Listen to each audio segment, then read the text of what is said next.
The district arc has officially begun, but how does it compare to Koyohara Gotoge's original rendition of the Demon Slayer manga? It goes without saying that there are some obvious differences between the two. Here we'll cover all the new content the anime has added so far, along with any meaningful changes between the anime and the manga. So let's get started. Quick disclaimer, this video will be using Viz Media's translation of the manga, as this is what you'll be reading if you buy a hard copy. As with the course of localization, word-for-word dialogue might not match up, but as long as the overall message of each line is the same, things of this nature won't be critiqued too harshly. Also, as we simply can't just show entire chapters of the Demon Slayer manga or long sections of the anime, comparison footage may be limited at times. Okay, now let's get started. Episode 1 of the District Arc is basically 2 episodes in one with a runtime of about 47 minutes. Canonically speaking, however, there is actually just 34 minutes of manga adapted content here. Excluding the recap of Rengoku's death, exactly 4 chapters were adapted here with a total of 72 pages and 268 panels. This excludes the title illustration and the ending illustration for each chapter respectively. In that 34-minute range as specified earlier of new canonical content, the anime likewise has 377 unique cuts of adapted content here. In effect, this excludes everything before the title card and everything after the opening starts at the end of the episode, but it does include the anime exclusive content inserted in between these 2 points. Just like in the Mugen Train comparison video, the unique cuts exclude basically identical shots that are shown later or previous shots from the rest of the series, as well as the commercial break cuts, but it includes those with highly different compositional values. Subtracting these cuts with the panel numbers leaves us with an extra 109 cuts that aren't just recreations of the manga panels. This can come down to quote-unquote B-roll, establishing shots, certain actions, or entirely new narrative sequences. For obvious reasons, I won't be going over every cut that doesn't have an exact place in the manga, like various B-roll and the like, but if it has an impact on the overall narrative, it will be mentioned. All of this information will be put in the description for future videos, so you don't have to hear this every single time. Alright, enough of the numbers, let's get into the episode. The episode officially starts with a recap, so naturally it's worth talking briefly about some of the changes here in relation to both the movie and the manga. We start off being thrown right into the middle of the battle with Rengoku in the upper 3 demon. Throughout the majority of this recap, various cuts from the movie have been mixed around into a new sequence with the addition of radically different compositional work. It has this chromatic aberration effect mixed together with some radial blurs and a slight film grain. There's also some additional lens flares as well as slow down footage with the same frame counts. But outside of some post-processing effects, some cuts have been either altered or extended here. All of this is here likely to sell the fact that this event weighs heavily on Tanjiro. You can really get a feeling of this mood shift when you look at the footage side by side.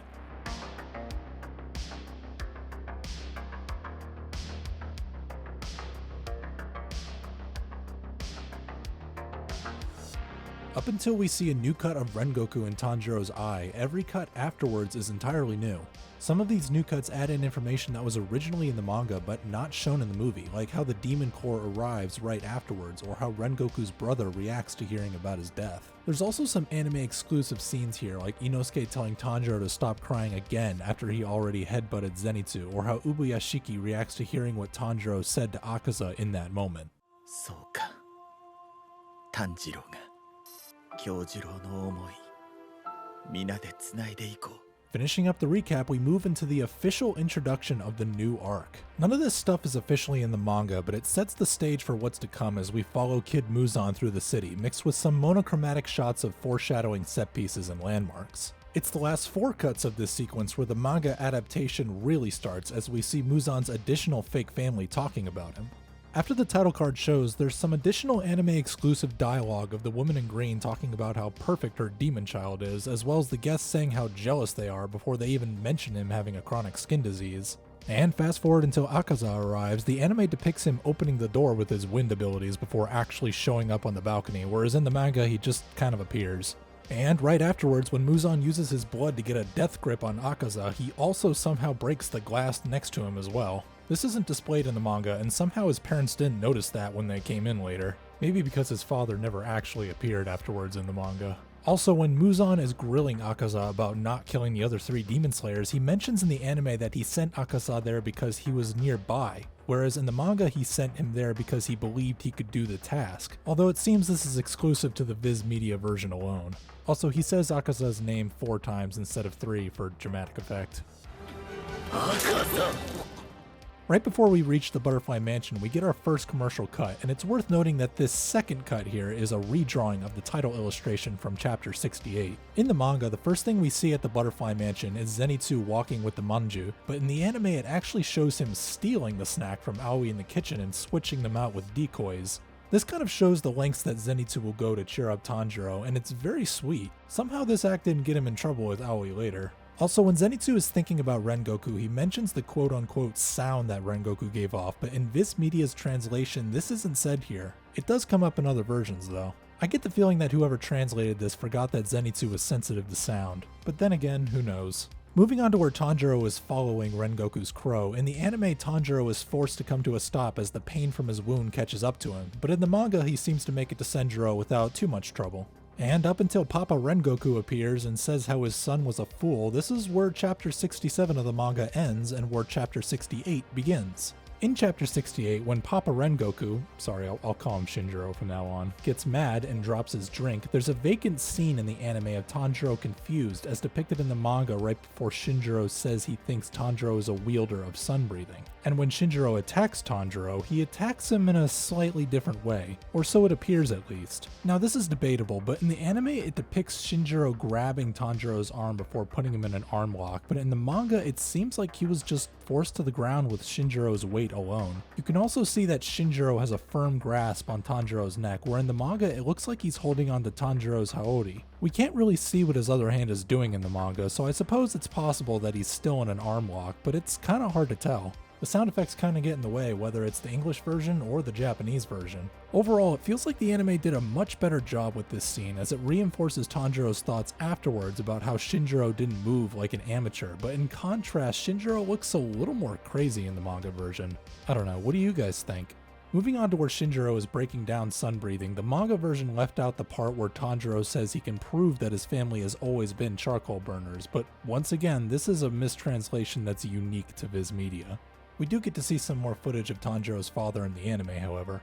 And a little later on in the anime, when Tanjiro charges Shinjiro, it looks like Shinjiro grabs Tanjiro's arm again and hits him straight on, but in the manga it looks like he was backhanded. He also gets kneed at some point, but for the anime it's really just straight punches.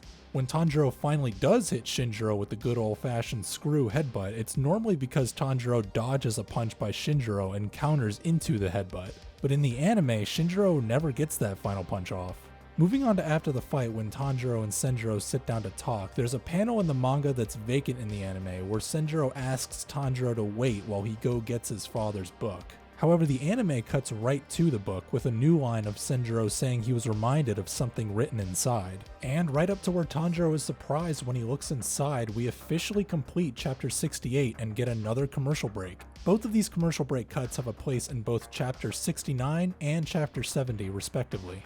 Once we come back from commercial break and officially start chapter 69, there really isn't much worth talking about for the first half of the chapter. Obviously there's a lot of extra cuts, but most of it is very in tune with the anime with nearly identical dialogue. Even that goofy face that Tanjiro makes looks basically identical. Ufotable really isn't afraid to purposely mangle their character designs for authenticity's sake. Anyways, towards the end of the chapter, we start to notice some more worthwhile differences. As Senjiro relays to Shinjiro what Kyojiro's last words were, his face looks noticeably sadder before he even reaches for his sake in the manga, whereas in the anime he breaks down much more suddenly. In addition, there's also another vacant manga panel here. Right after Senjiro relays the message, it's depicted in the manga that he closes the shoji door right afterwards, but this isn't shown in the anime. For all we know, Senjiro is still there as his father weeps for his fallen son. Kyojiro. Moving along, as we follow Tanjiro home, there's one line in the manga of Tanjiro telling himself to get a grip right before he checks up on Nezuko, but that's not heard here in the anime. And it's right after this where we kick it into high gear with the hilarious sequence of Haga Nezuka chasing Tanjiro. Ufotable did this scene better than it had any right to be. The chase sequence only gets 2 panels in the manga before the chapter ends, but here it's drawn out without losing any of its steam. In the manga, this little part ends with Haga Nezuka furiously stabbing the tree that Tanjiro climbed up, but instead we get some Scooby-Doo action with Tanjiro and Haga Nezuka running back and forth Sonic style. They climb up and down trees, run through forests, and run endlessly all into the dead of the night. The anime exclusive content doesn't end there, however, as we see Aoi giving Tanjiro an escape route, as well as see Inosuke and Zenitsu's reaction to Tanjiro's chase story over breakfast. As they're fed by the girls, Tanjiro gets to thank them, and we find out that Aoi calmed Haga Nezuka down with the dumplings he so desires, as depicted in the ending illustration of chapter 69. All in all, there's about 2 additional minutes of hilarious anime exclusive content here. After that, we finally shift into chapter 70 with the crew training with each other. This part is originally only given 5 panels in the manga, but here it's a full-on training montage as they run with hay bales, do push-ups, do jump rope, lift rocks, and headbutt tiles, apparently. Whereas the only thing we see them doing in the manga is running and doing push-ups with the girls on their backs. Oh, and it's worth noting that the girl in the middle is blowing a whistle in the anime version this time around. It's after those 5 panels that we skip ahead in time to where Tanjiro just got back from his mission, but in the anime, we get to see that mission. The crow gives Tanjiro his instructions as he's doing laundry, and he heads off with Nezuko to a temple of sorts to fight this weird spider demon with its own unique design. This is a much needed scene for the first episode, as it's been far too long since we've seen these two fight together, and it gives us a little taste for the excellent Sakuga we can expect in the future. After the amazing tag team, they eventually corner the demon in a shed, and Tanjiro disposes of him before the locals could ever take notice. All in all, there's an additional 3 minutes of anime exclusive content here. It may seem like filler to some, but it's very well choreographed, and it keeps us from being thrown around in time too much, as we already just got a 4-month time skip. It also takes place in the rain, and everything looks better in the rain.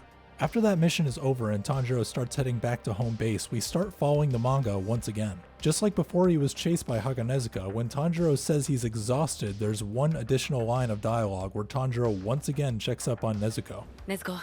And right afterwards, we unfortunately get another Viz Media flub, as depicted when Aoi is crying for help. In this version alone, she fails to show any interest in the other girl that Uzui is taking hostage for some reason. This is worth mentioning because it feels like it paints a different picture of Aoi's personality.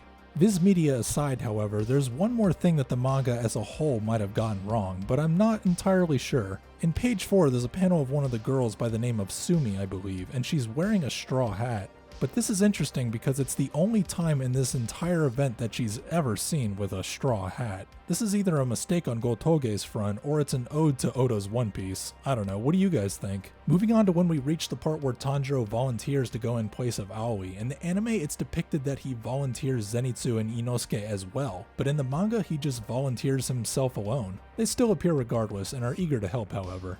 This is done a little better in the anime, as it shows how much more in tune Tanjiro is with the rest of his squad. They even get their own little Power Rangers intro at the end. And a little further on, Tanjiro seems to be a little more annoyed and objects when Uzui spanks Aoi, as he rightfully should. In the anime, he's just dead quiet when this happens. Finishing up this chapter, we have one more vacant panel of Tanjiro and the crew looking confused after Uzui says where they're going. But in the anime, we get a 3D flyby of the entertainment district as Uzui describes the place before ending out the episode. Everything after this is anime exclusive stuff, like the opening and that goofy little section at the end. The new opening in particular is amazing, so make sure you all check it out on your own time. And that's just about where this comparison ends. Obviously this wasn't a one-to-one comparison, as some infinitesimally small things weren't mentioned, but if there's something in this video that you feel should have been mentioned, let it be heard in the comments below. If you guys like this video and want to see more comparisons in the future, give the video a like and share it with a friend. And hey, also why not subscribe while you're at it for more comparison content?